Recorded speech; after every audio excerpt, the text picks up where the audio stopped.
Hi friends, welcome back. तो friends, Sunday के एक नए टेक क्यू&ए वीडियो में फिर से आपका बहुत बहुत स्वागत है। आज है संडे और संडे के इस वीडियो में मैं आप लोगों के कुछ इंटरेस्टिंग क्वेश्चंस के आंसर देता हूं, आपके कुछ डाउट्स क्लियर करने की कोशिश करता हूं।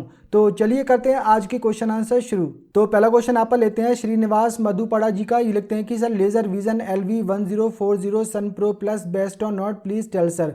तो ये यहाँ पर पूछ रहे हैं लेजर विजन LV1040 प्रोजेक्टर के बारे में, क्या ये बेस्ट है या नहीं। देखिए, ये प्रोजेक्टर डेफिनेटली ये काफ़ी बढ़िया है। लेज़र विज़न के प्रोजेक्टर काफ़ी बढ़िया होते हैं और इनके प्राइस भी काफ़ी ज़्यादा होते हैं, काफ़ी ज़्यादा कॉस्टली ये प्रोजेक्टर रहते हैं। अब ये जो प्रोजेक्टर है ये भी आई थिंक 40,000 रुपीज़ की रेंज में है, लेकिन इसमें सिर्फ एक ही HDMI पोर्ट दिया गया है। अब जैसा कि मैंने पहले भी अपने वीडियोज़ में बताया है कि अगर आप 18,000 to 20,000 रुपीज़ से ज़्यादा का प्रोजेक्टर अगर आप परचेज़ कर रहे हैं तो उसमें कम से कम 2 HDMI पोर्ट तो होना ही चाहिए। 3 मिल जाए तो और बेटर है, लेकिन कम से कम 2 HDMI पोर्ट होना चाहिए। अब देखिए, होता क्या है कि एक ही HDMI पोर्ट दिया गया है, किसी रीज़न से अगर वो ख़राब हो जाता है तो फिर आपका जो प्रोजेक्टर है बिल्कुल यूज़लेस हो जाता है। अगर उसमें सर्टिफाइड एंड्रॉयड वर्जन दिया गया है, सर्टिफाइड OS दिया गया है तो ठीक है, आप उसे यूज़ कर सकते हैं। लेकिन अगर आपको HDMI पोर्ट के थ्रू कोई साउंड बार कनेक्ट करना है, होम थिएटर कनेक्ट करना है, तो वो आप उसमें कनेक्ट नहीं कर पाते हैं। तो कम से कम 2 HDMI पोर्ट तो देखिए होना ही चाहिए। प्रोजेक्टर काफ़ी बढ़िया है, लेकिन आपको ये चीज़ भी ध्यान में रखनी है। नेक्स्ट क्वेश्चन लेते हैं विश जी का। ये लिखते हैं कि सैमसंग LG के OLED TV लगभग कितने साल चल जाते हैं। अभी LG 3D TV यूज़ कर रहा हूँ, इसके सामने 50K तक के सभी टीवी फीके लगते हैं। 3D TV का कॉन्ट्रास्ट काफ़ी अच्छा है, बाकी में बस ब्राइटनेस ज़्यादा है, इसलिए OLED के अलावा कुछ अच्छा नहीं लग रहा। या फिर आप कोई अच्छा 1 लाख तक कोई टीवी बता दीजिए जो 3D को अच्छे से बीट कर पाए, थैंक्स। देखिए, मैंने भी LG का 3D TV करीब 4 साल यूज़ किया था। उसका मॉडल नंबर था LG 750T। बहुत ही बढ़िया टीवी था, लेकिन अनफॉर्चुनेटली उसका पैनल डैमेज हो गया था, जिसे मैंने रिप्लेस करवाया था।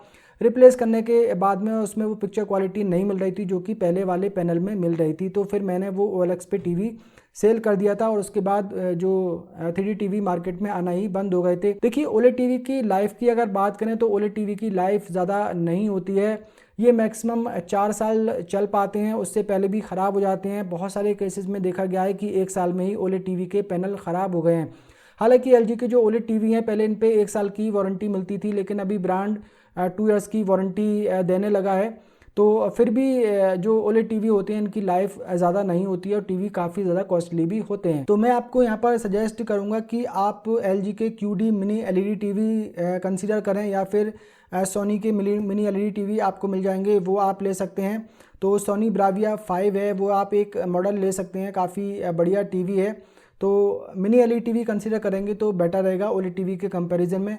जो मिनी LED टीवी होती हैं इनमें ब्राइटनेस भी अच्छी मिल जाती है, कॉन्ट्रास्ट भी अच्छा मिल जाता है और इसमें ब्लैक लेवल भी काफ़ी बढ़िया मिल जाता है। जो बजट रेंज के QLED टीवी आते हैं वो आप कंसीडर बिल्कुल भी ना करें, क्योंकि एक्चुअल में वो मिनी LED टीवी नहीं है, वो एक full array direct LED backlight technology वाले टीवी होते हैं, लेकिन उन्हें मिनी LED टीवी बताकर सेल किया जाता है, तो उनको आप अवॉइड ही करें तो बेटर होगा। नेक्स्ट क्वेश्चन लेते हैं GT किंग का। ये लिखते हैं कि बहुत सही सर, इस टाइप के आइटम ट्रेवलिंग के लिए जो बेटर हो वो भी बताइएगा नेक्स्ट टाइम। तो यहाँ पर बात कर रहे हैं, अभी कल ही मैंने एक वेकफिट ब्रांड का फोल्डेबल सोफ़ा कम बेड का वीडियो अपलोड किया है, तो अपने पर्सनल यूज़ के लिए मैंने परचेज़ किया था। ये मेरे रियर साइड में वो रखा हुआ भी है, यहाँ पर स्टूडियो में रखने के लिए ही मैंने ये परचेज़ किया है।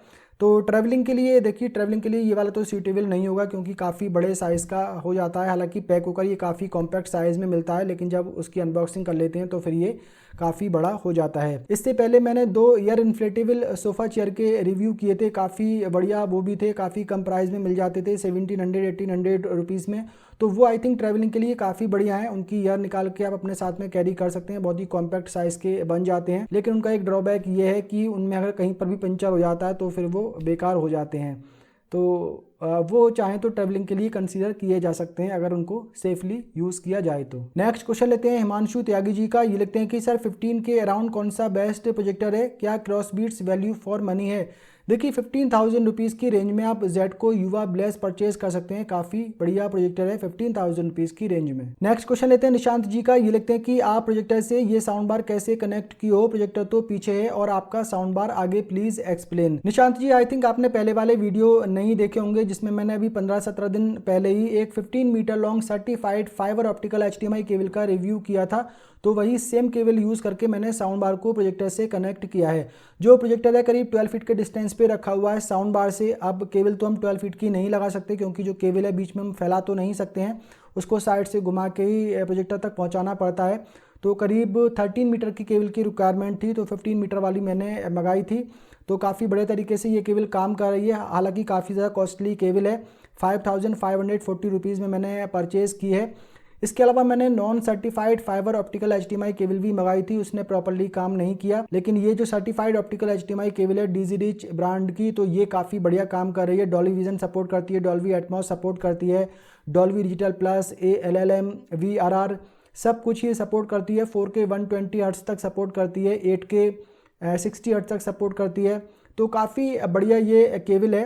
तो अगर आप चाहें तो इस तरीके से कनेक्ट कर सकते हैं। यहाँ पर शॉप आइकन पे क्लिक करके आप ये केबल परचेज कर सकते हैं। डिस्क्रिप्शन में भी इसका लिंक मैं आपको दे दूंगा। नेक्स्ट क्वेश्चन लेते हैं अकरम ताविश जी का। ये लिखते हैं कि आसिफ सर, मैंने E-Gate का 4X एयर प्रोजेक्टर ही ख़रीदा है, लेकिन उसमें जो फ्री चैनल TV ऐप दिया है उसे बार बार अपडेट करना पड़ रहा है। उसके लिए क्या करना पड़ेगा कि बार बार अपडेट ना करना पड़े? देखिए इसके सॉफ्टवेयर में कोई ऐसा बग होगा जिसकी वजह से ये प्रॉब्लम आ रही होगी। मेरे पास जो यूनिट है उसमें ऐसी प्रॉब्लम नहीं है। तो एक बार आप फैक्ट्री रीसेट करके आप देखें कि या फिर जो ऐप है वो उसको अनइंस्टॉल करके दोबारा इंस्टॉल करके देख लें, तो हो सकता है कि ये जो प्रॉब्लम है वो दूर हो जाए। नेक्स्ट कमेंट लेते हैं महेश जी का। ये लिखते हैं कि I think BIA Acoustics give you more clean base. तो ये यहाँ पर बात करें, अभी कुछ दिन पहले ही मेरे पास में जो डॉल्बी एटमॉस साउंड बार है उसका सबवूफर ड्राइवर मैंने रिप्लेस किया था। फैबटेक ब्रांड का 8 इंच का सबवूफर परचेस करके मैंने लगाया था, काफ़ी बढ़िया वो काम कर रहा था। और उसी वीडियो में मैंने बोला था कि मैं BIA Acoustic ब्रांड का सबवूफर परचेज़ करने की सोच रहा हूँ। लेकिन वो BIA Acoustic ब्रांड के इतने नखरे हैं कि उनका जो प्रोडक्ट है वो हमेशा ही आउट ऑफ स्टॉक रहता है, बहुत ही कम मिल पाता है। हालांकि एक यूट्यूबर हैं जो कि स्पेशली सबवूफर के वीडियोस वगैरह बनाते हैं, तो उनके थ्रू मैंने वो BIA Acoustic के सेल भी करते हैं, तो उनसे मैंने परचेज़ भी किया। डुअल मैग्नेट में 2200 रुपीज़ मैंने उन्हें पे किया। लेकिन 8-10 दिन तक जो मेरा प्रोडक्ट था वो वहाँ से पिकअप ही नहीं हो पा रहा था, बार बार पिकअप फेल्ड हो जा रहा था। हालांकि और भी लोग उनसे परचेज कर रहे थे, सभी के पिकअप सक्सेसफुल हो रहे थे, लेकिन बार बार जो पिकअप करने के लिए कोरियर वाले जा रहे थे तो बार बार वो स्टेटस डाल रहे थे कि shipment not ready, shipment not ready. तो फिर मैंने 8-10 दिन बाद वो ऑर्डर अपना कैंसिल करके उनसे रिफ़ंड ले लिया। फिर मैंने BIA Acoustic से डायरेक्ट कांटेक्ट किया और अभी 4-5 दिन हो चुके हैं उन्हें पेमेंट किए हुए, लेकिन अभी भी उन्होंने शिप नहीं किया है। अब पता नहीं वो कब मिल पाएगा। तो जब किसी भी ब्रांड का कोई प्रोडक्ट चल जाता है तो उनके नखरे भी काफ़ी ज़्यादा बढ़ जाते हैं। बहुत ही अनप्रोफेशनल ब्रांड है आई थिंक ये BIA Acoustic। तो देखते हैं कब तक ये मिल पाता है। रिव्यू मैंने भी इसके देखे थे कि काफ़ी अच्छे रिव्यू थे इनके सबवूफर के, तो मैं सोच रहा था कि उसको ही मैं ट्राई करके देखूं। तो अगर मेरे पास वो आ जाता है तो डेफिनेटली उसका वीडियो बनाकर मैं ज़रूर अपलोड करूंगा। नेक्स्ट क्वेश्चन लेते हैं संजय सवाई राम जी का। ये लिखते हैं कि इस प्रोजेक्टर में YouTube प्राइम वीडियो HD में 1080p में चलते हैं क्या? तो ये यहाँ पर पूछ रहा है पिक्सपैक पावर प्रोजेक्टर के बारे में। देखिए इस प्रोजेक्टर में ओपन सोर्स एंड्रॉयड वर्जन 13 दिया गया है, लेकिन इसमें वेल TV UI इंटीग्रेट किया गया है जिसमें सर्टिफाइड OTT ऐप्स दी गई हैं like Netflix, prime video, Hotstar, Z5 सभी ऐप यहाँ पे फुल HD में वर्क करती हैं। इवन यूट्यूब भी यहाँ पे फुल HD में वर्क करता है। नेक्स्ट क्वेश्चन लेते हैं सुमन सिंह जी का। ये लिखते हैं कि 2026 में ये लेना चाहिए या नहीं, या इससे अच्छा है मार्केट में, अगर है तो लिंक दो। तो ये यहाँ पर पूछ रहा है एक्स इलेक्ट्रॉन ब्रांड की रिफ्लेक्टिव ALR स्क्रीन के बारे में, क्या 2026 में ये लेना चाहिए या नहीं। देखिए एक्स इलेक्ट्रॉन ब्रांड की जो रिफ्लेक्टिव ALR स्क्रीन थी काफ़ी बढ़िया स्क्रीन थी, हालांकि उसके व्यू एंगल अच्छे नहीं थे, इसी वजह से आई थिंक उसके रिटर्न बहुत ज़्यादा थे, इसीलिए ब्रांड ने वो डिसकंटिन्यू कर दिया। अब X electron brand reflective ALR screen sale नहीं करते हैं।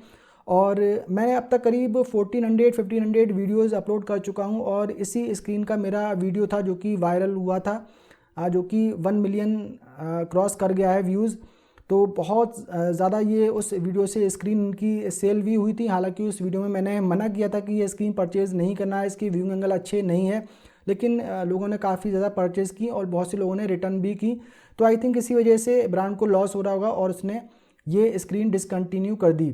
इसके बाद दूसरे ब्रांड आए, लाइक क्यूआरसन ब्रांड आए, एक दो ब्रांड और सेल कर रहे थे, तो वो भी अब सेल नहीं कर रहे हैं। दिखाते हैं कि रिफ्लेक्टिव एलआर स्क्रीन है, लेकिन भेजते हैं नॉर्मल एक कपड़े जैसी फैब्रिक, जैसे कि बाइक के कार के बॉडी कवर होते हैं उस टाइप की फैब्रिक ये लोग भेज रहे हैं। तो अगर आप परचेज़ भी करना चाहते हैं तो ये आपको आई थिंक इंडिया में अब नहीं मिल पाएगी, क्योंकि इमेजेस में तो अमेजोन फ्लिपकार्ट पे दिखा रहे हैं कि रिफ्लेक्टिव एलआर स्क्रीन है, लेकिन एक्चुअल में वो भेज नहीं रहे हैं।